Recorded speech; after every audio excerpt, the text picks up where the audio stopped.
Hello. I managed to get a hold of the talented voice actress Nicole Goodnight, who played the princess in Slay the Princess. I then proceeded to ask her a bunch of questions as gathered through you guys, Reddit, and my own personal inquiries. But with that, let's go ahead and hop right in, and I hope that you enjoy the interview. Hello. Hello. How are you? I'm alright. How are you? Very tired, but I'm good.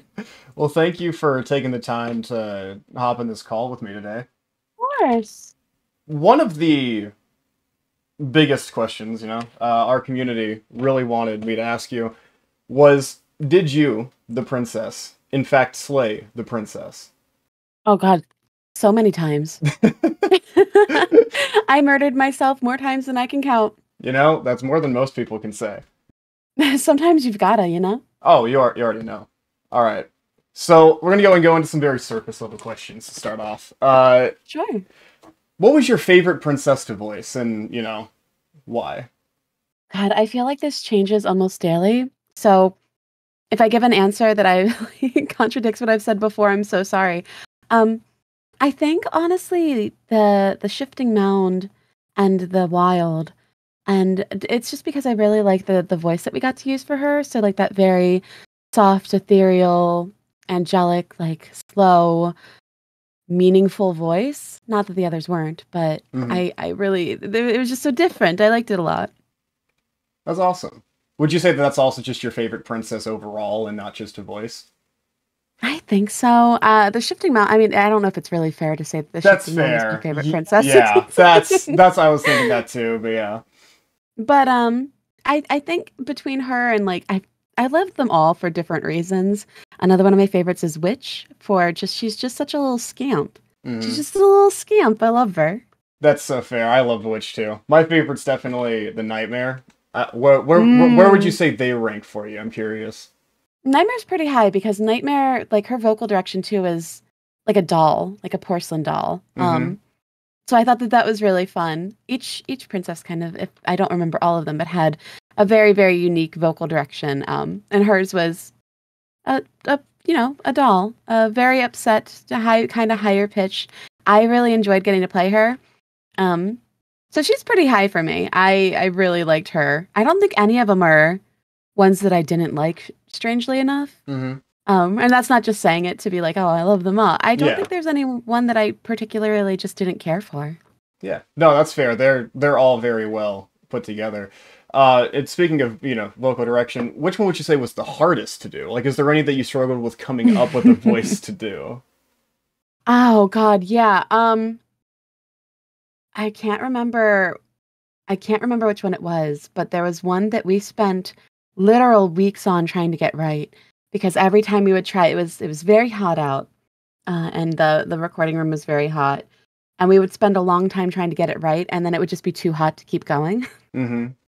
So we'd have to come back and circle around to it, and I'm almost tempted to say it was either the Nightmare or it was one of them, and it was very hard to finally get the voice nailed down.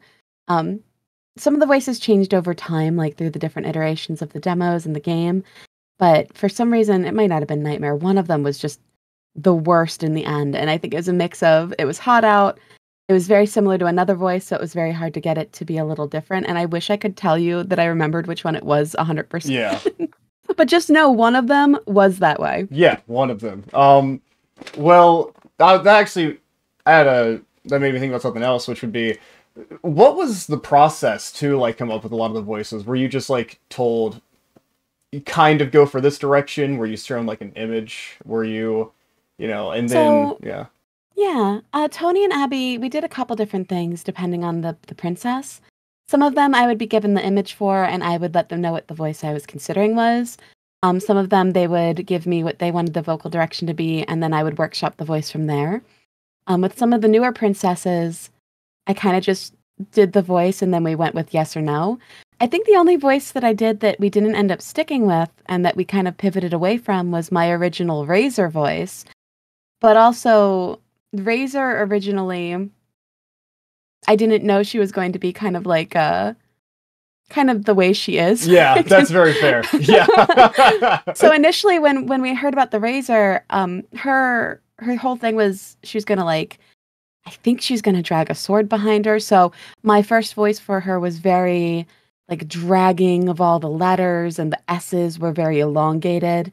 And then we ended up on what she is now, which I think fits her in way better. But initially she was a little different, and so that voice was going to be way different. Now she's like Avon saleswoman who definitely isn't going to sell you something bad, but Totally not. absolutely is. 100% trustworthy. No, I loved that aspect of the Razor. That was very funny. Oh, you can trust her no matter what. Yeah. On the Razor, there's one line you have that's very, very popular. Your little hee hee. Was that written that way? Or did you, like think, you know what, this would be really funny. Guys, hear me out. What if we did this? I'm just curious if that was something that was written or if you improv that, because it feels I want to say that we had a hee hee, but my first take at it was hee hee. Just like a short, quick hee hee. The fun thing is not a lot of people get to see the hee hee, and I really, really like it. Yeah, it's so funny. Yeah. I really like it a lot. Not super princess related, but what was your favorite voice in your head? Like, long, quiet voice. Oh, I really, really like the Smitten. I really love Smitten. I think he's great. Mm-hmm. I love that whenever I see people like playing Slay the Princess, they always have a reaction towards the Smitten. It's not the same reaction, but it's one that like always gets something. Either I hate this guy or I love this guy. I feel like there's no middle of the road for Smitten. And I love that people call him like Smitty and that they give him different little nicknames. I think that's incredibly cute. I love the Smitten, and I can't wait to see more of him. I feel like the same sort of reaction gets invoked from like the Opportunist, I find a lot of the time. Yeah, no, that's... Oh, I love them all. And Johnny Sims is just so great. No, you both absolutely killed it in your roles. So there's quite a few endings. But like of the main endings, which one would you say is your favorite? Mainly, which philosophy did you find yourself aligning with the most, as it's a very philosophical game. So... Yeah. So it's tough, right? Because I found myself a lot kind of seeing both sides of everything, embracing change or rejecting change. And the ending I like the most is I really like I like the stranger ending a lot, but that one again is one of those ones that like you don't see a ton of people that get that because I got that my first time. Really? I did too, actually. Because I was like, I'm leaving. I'm out of here. I love the stranger ending, but of the other two, I love the one where you that you get if you don't go down with the knife initially.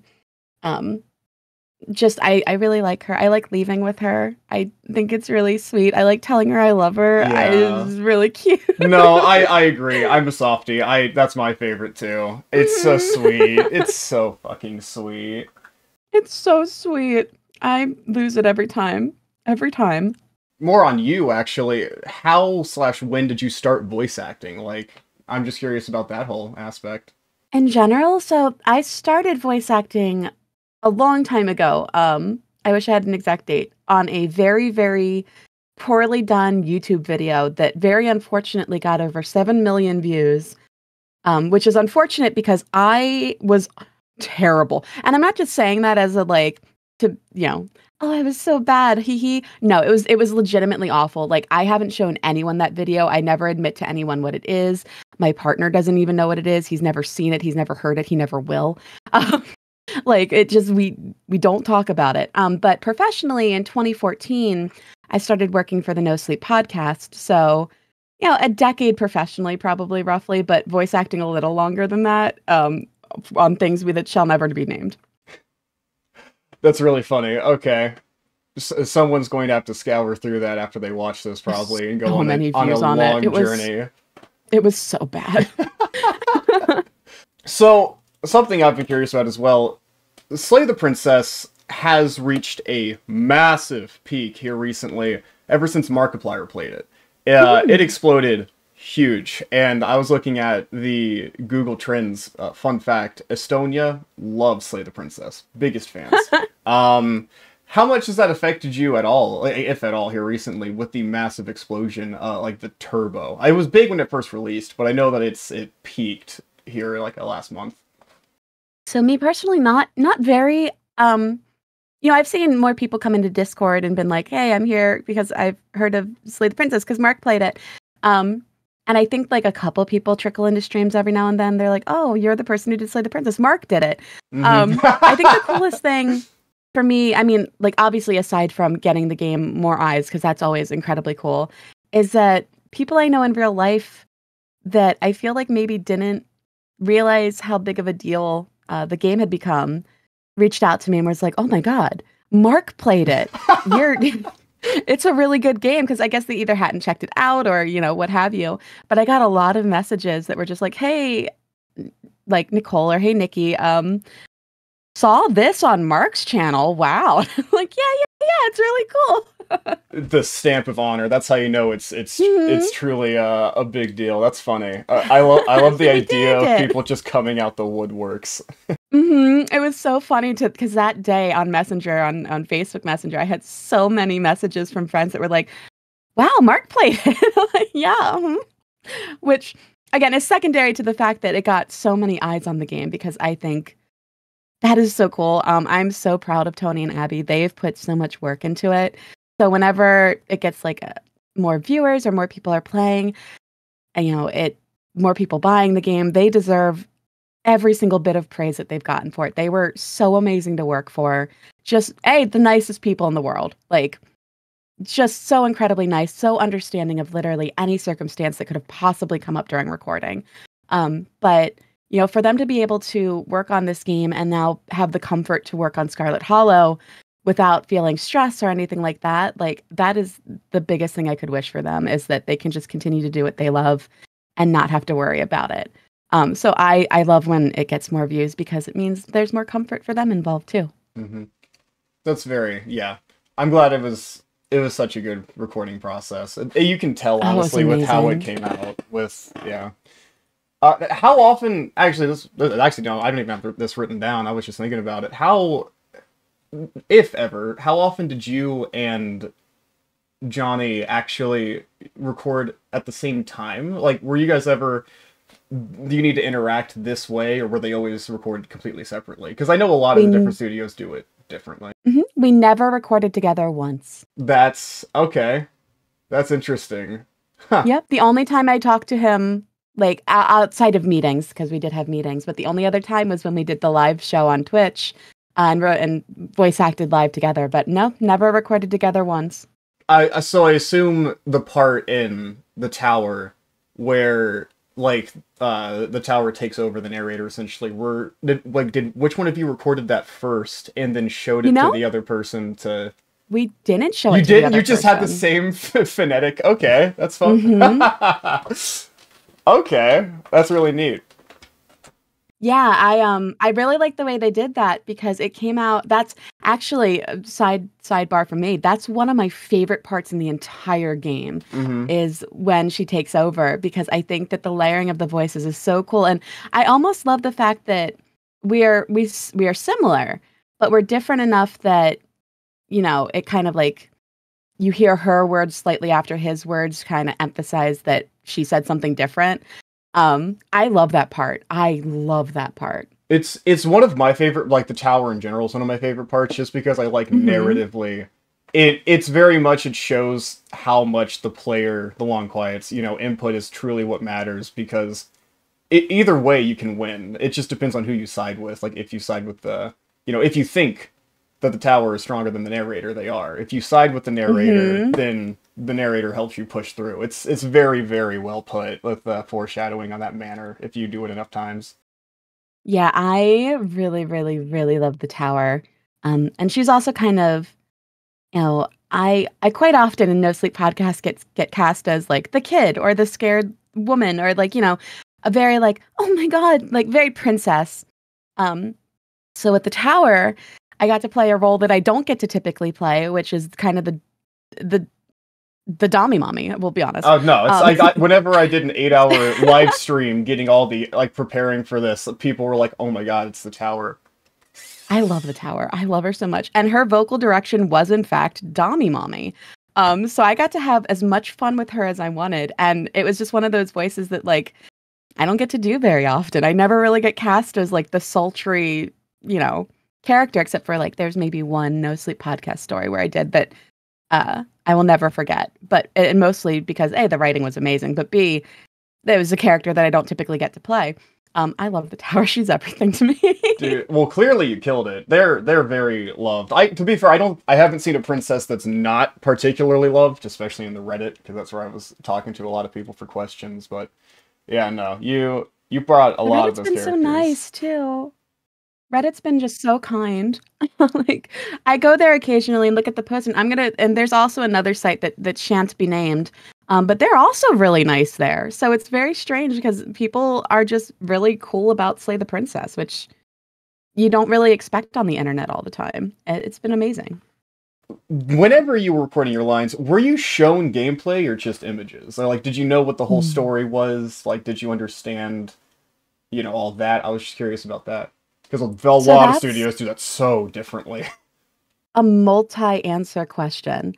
For some of the princesses, I had no idea what the other side of the conversation was. That's wild. And then at one point I was like, can you feed me what they'd be saying here? And then that's when, like, I would get what the player would say and what my response would be. And I loved when Tony did that. I adored having Tony read me what the player line was before the actual princess line. But for a lot of the earlier stuff, I didn't actually know what was going on. A lot of the later stuff, I got the line directly before, but I would always get art.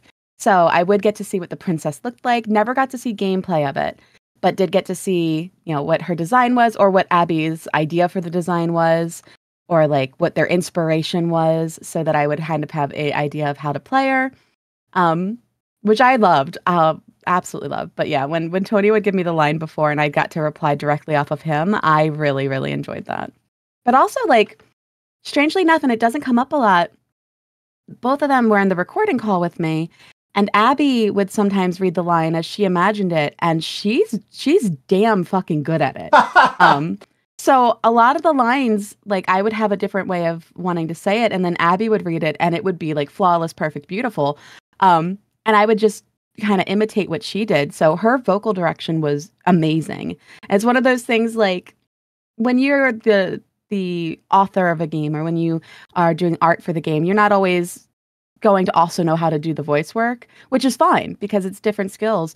She just knew. She was just good at it. There would be some princesses I didn't know exactly what tone to go for certain phrases, and she would just feed me the line, and it would be beautiful, ethereal, perfect. So a lot of lines were, the vocal direction was, knowing what she sounds like, but also listening to Abby do it. And I don't know that Abby gives himself enough credit for how good they did with that, because it was very good. That's really cool. Okay.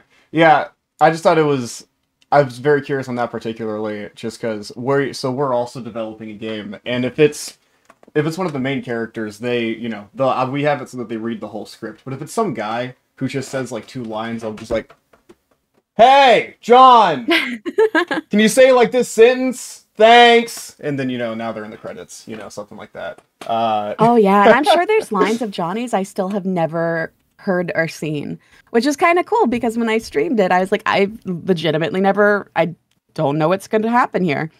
So, how were you contacted for voicing the princess?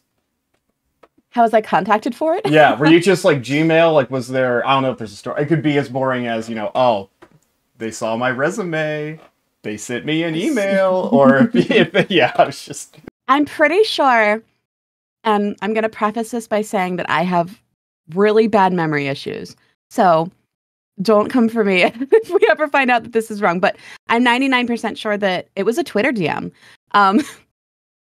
And you have to realize that when the game first started, it was a lot smaller than it was what it ended up being. It was a Twitter DM from either Abby or Tony, and they said, "Hey," and I don't remember what all the wording was, but basically it was, "Hey, we're going to do a new game. Would you like to be in it? We'd like to offer you the role of the princess.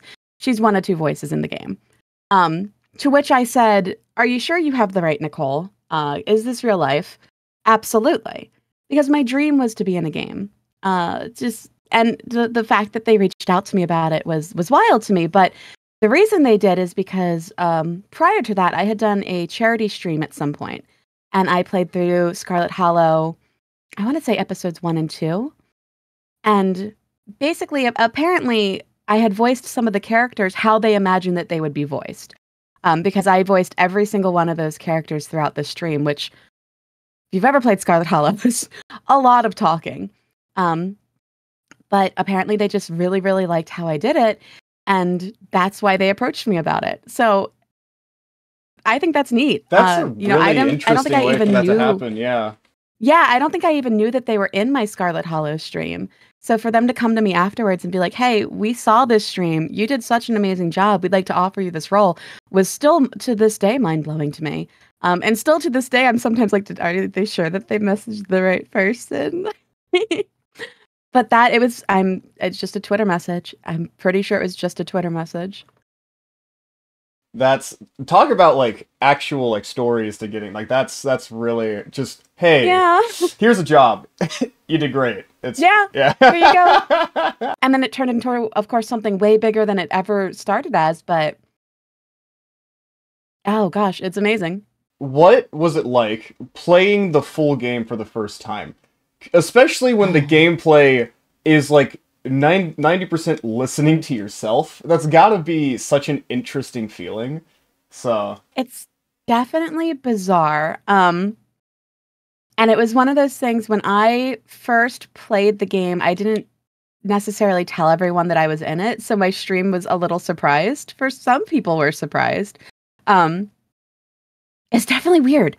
Listening to myself at all, to me, is one of those like, I don't need to do I was it. wondering about that, yeah. So, and also, getting to do that was a dream of mine. So it was very mixed feelings, all good, but also all like, I can't believe I'm listening to myself. I can't believe I'm doing this. At one point I was like, is this like egotistical to be streaming this because it's me? Are people going to hate me because I'm like, are they going to think that I'm full of myself? The answer is I'm not.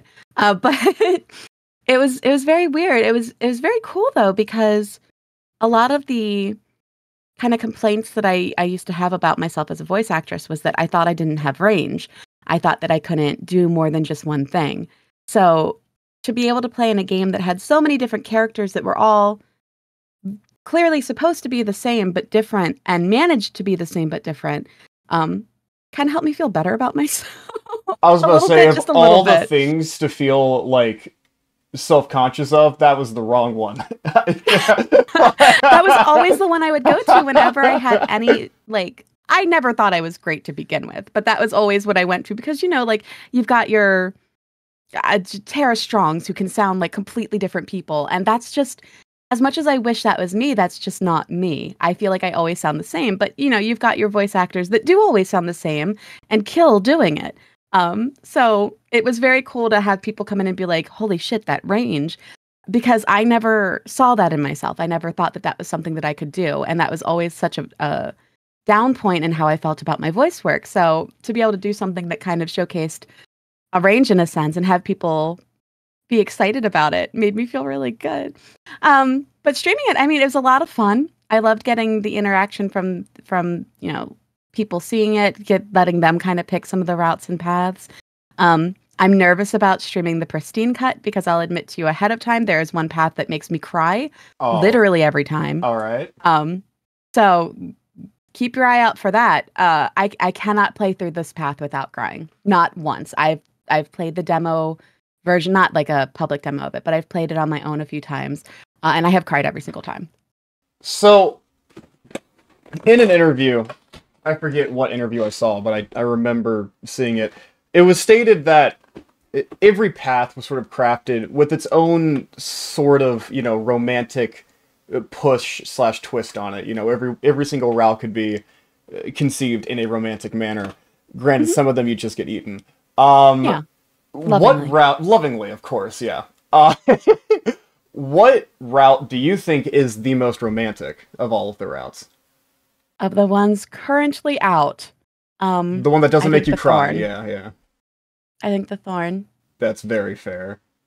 That's another one that when I did the live show, I almost cried reading her lines.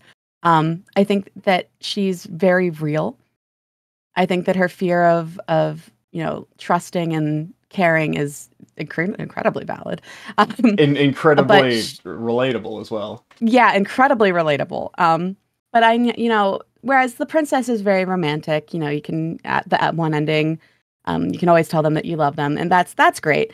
But I think that the thorn was just a very real emotion that I really loved a lot. So that's probably my answer. All right, yeah, that's very fair. That's what I would have answered too. Yeah. Second, honestly, I would have oddly said second place is like adversary, just because I feel like I the love the adversary. stubborn and adversary are just soulmates. I don't. I love adversary. Yeah. So, if anyone's going to give me a proper description of this, it's you. Could you describe to me what the look looks like? I wish I could it's the look. I always pictured it where you just I do it in real life sometimes when I'm just being like, I can't even explain to you the situation what I would consider the look. But I don't know, I think it's a little bit cheeky. I think it's a little cheeky, but kind of have you ever seen someone and you really, really like them a lot, and then they do something that just hits ticks every little box, and there's just a smile that you give them, a sly little knowing, crafty little I'm gonna get this person later kind of smile. That's what I imagine that look to be like. That's honestly more of a description than I thought I was gonna get. So, oh yeah, okay. So that is the majority of the actual questions, but I have one thing that it's gonna let me go to Discord. I need to stream a different screen. Sure. Can we get the official princess tier list? Oh God, absolutely. Let me see. Can I see something on screen? I don't see anything yet. You don't see anything? I'm not allowed to S tier them, all right? Nah. You gotta at least have some A's in there. All right. Thorn, precious, baby, love her. S tier. Of course. Who do I even want to give D tier? Damn. I don't think I can give any. Oh my God. Adversary. Man, they're all best girls. This is so hard. I know. It's there's discussion to be had here. Okay. Razor. We're jumping ahead. Yeah, we're jumping ahead. Okay. Okay. This is tough. Razor. God, I want to give her S tier too. Razor S tier. You know what? Razor S tier. It's fine. Razor S. That's okay. This is your tier list. Yeah. This looks to be the princess if you take down the dagger, or it might just be the base level princess. I don't know which way they. Which one are you looking at? Sitting down. Not damsel. Oh no! Wait. Yeah, not damsel. You got prisoner. No, not prisoner. Prisoner's got the chains. There is just the princess. I know that. One of them is just Act 1, the princess. Yeah, I think the screenshot was from the knife route, but if it's just the princess in general, we'll come back to her. Oh my God. Yeah, I know. I threw the hardest thing possible. I had to do it to you. The tower, S tier. That's also valid. Now, tower. Are they? Where in S tier? Because how all the way at the top. All the way. Okay. Just step on me. Do whatever you want. I don't care what it is. I am yours. Apotheosis. I'm gonna put her in A. Because strangely, even though she's like the Act 3 version of the tower, I feel like I fear the tower more. Yeah. Well, with the apotheosis, it feels a lot more badass if you take the knife and that if you oddly enough you feel like you have more of a chance because you're just you're flying through the air going into the gravitational pull, but you don't give a fuck. You're just going for it. You just don't give a fuck. Yeah. Spectre. I'm gonna give Spectre A. And it's not because I don't love her the most, because I love her so much. I'm giving her A simply because doing all of her lines and then doing all of them again as whispers was Oh my so god, I fucking didn't hard. think about that. Oh god. And I love it, and I'm so glad we did it. But God, it was tough. She's one of the only ones that has multiple voices based off of, is she possessing you currently? Because if she is possessing you, her voice is different from then if she's in ghost form. So, we'll say A strictly because, God, doubling her lines, real tough. For there's Den and then there's Beast. Den, I'm going to give C for now. Okay. And Beast, I'm going to give B. Not because I'm not doing this because A for Apotheosis, B for Beast. That's definitely not. That's clear. I would never grade one of the princesses based off of the letter that their name started with because I can't decide. That would be so silly of me. Wow. That would be just the weirdest thing. Damsel, I'm not gonna follow suit. I'm not gonna give Damsel D. Damsel's a hard one. Because you can deconstruct her, or you can, and also, Damsel, my beloved. I'll give Damsel an A. She tries her best, Also, I love that my criteria for this isn't necessarily like their character or it's varying per one. Damsel does her best. Damsel does her best. Does her best. Prisoner, S. If I could give her a higher than an S, I really would. Okay. I love the So Prisoner, fun fact, her vocal direction was Hannibal from Silence of the Lambs. And that is one of my favorite movies of all time. I have a Death Head Moth tattoo. It was one of my mom's favorite movies, so it means a lot to me. I love Prisoner. Absolutely adore her. Huh. It's not that I don't like Prisoner. It's just I was surprised that was the one that was your favorite, like one of your favorites. That's really cool though. Mm-hmm. Yeah, I love her. Stranger. And this is an older version of Stranger too. I didn't make this tier list. I full credit. I just grabbed it off the air. No, that is just my observation. Her voice would have been different from the new one. Oh, that is a voice that changed drastically from the beginning to the end. Do you remember what any of these old voices were? Yeah, so initially on my Twitch, I actually have her original voice as my follow alert. Because her original voice was sing-songy, so it was like, don't be a stranger. But it was also layered. So there was that, and then it was layered with like, don't be a stranger. So very sing-songy, two different tones completely overlapped. Don't be a stranger. And it makes Abby incredibly uncomfortable in a good way.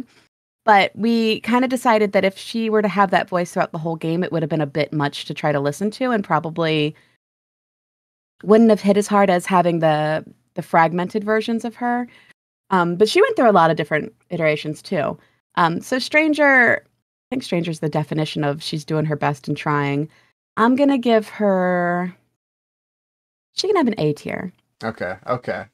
How radically different is this tier list hypothetically going to be after the pristine cut, like post-pristine cut? There's going to be some differences. That's all I'll say on that. Okay. So, which S? There's gotta be. I almost feel like, I know I gave Razor S, but I almost want to give her D just because she's such a liar, but she gets to stay in S because also, strangely enough, she's such a liar. The Shifting Mound, S tier. I love her. That's so valid. I mean, it's sort of the peak, I mean, so. Oh gosh, the Wild. I'm gonna give her A, even though she's one of my favorite voices, because I wish you could do more with her. I love when she's talking in her "You're on a path in the woods," and then something happens and she switches to that frantic, like her frantic voice, and it's so different from her calm voice. I love that switch. We've got Moment of Clarity and Nightmare. I'm gonna give Nightmare S. I like her a lot. A Moment of Clarity. I feel like I'm also gonna give an S because that's. I mean, that's fair. It's borderline the same. Mm-hmm. We've got the Drown Gray. Oh wait, no. We have. It's just sort of the gray. I don't think that they put two separate grays for, both of them. So Who do we just have kind left? We have of Adversary, Fury. the peak of the needle, the eye of the needle. Eye of the Needle. Yes. Princess, Gray, Wraith. Wraith. Yeah, Wraith was, I think, the one that I had trouble with the voice. You know what? So let me preface this by saying I adore the Wraith. Yeah. I love her. She's great. There's nothing wrong with her. I'm gonna give her my D, which is a sentence that is really weird. Because because she was such a pain in the fucking ass to get her stupid fucking voice right. I love her to bits. It sounded great on release, but I can see how difficult. Thankfully it came out so well, but God, so half of this game was recorded when I lived in New York, and then I moved to North Carolina, and it was just so hot. Just unbearably. There were days where I couldn't be in the booth for more than an hour because I would feel sick. So as I love her to bits, I think she's perfect. If it weren't that, but if I have to give someone D tier, it's because of the pain and suffering she caused me physically. Mm-hmm. But I love her. Adversary, my girl. We'll give her an A because you know what? She could be fightier, but Fury, we'll give her an S because she is fightier. Fury was be the adversary, but be horny about fighting. Yeah. Mm-hmm. That was her vocal direction, which I love. On the same token, I think Eye of the Needle would also get S, just because, she really amped it up a little bit there. Oh, yeah. The Gray, we'll give Gray B. I don't really have a good reason for this. I love her. I love her just as much as any of the others. But we'll give her B. And the Standard Princess, we'll give her B, but for a specific reason, because there's equal amounts above and equal amounts below, and she could go either way, and that's her whole thing.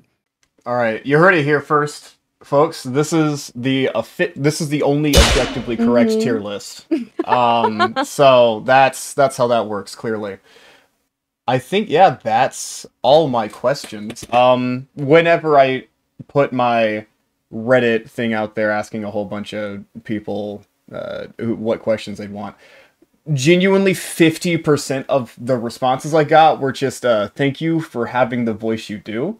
Thank you for bringing the characters that you have to life so well. They were very nice, very, very supporting of just that you in general. That means a lot to me. This whole project meant so much to me because as far as a personal attachment to it, I had mentioned that Silence of the Lambs was one of my favorite directions because my mom really liked it. My mom passed away when I was 18, and it was just her and I, and we used to sing together, and she used to always tell me that she knew that one day I would do something with my voice.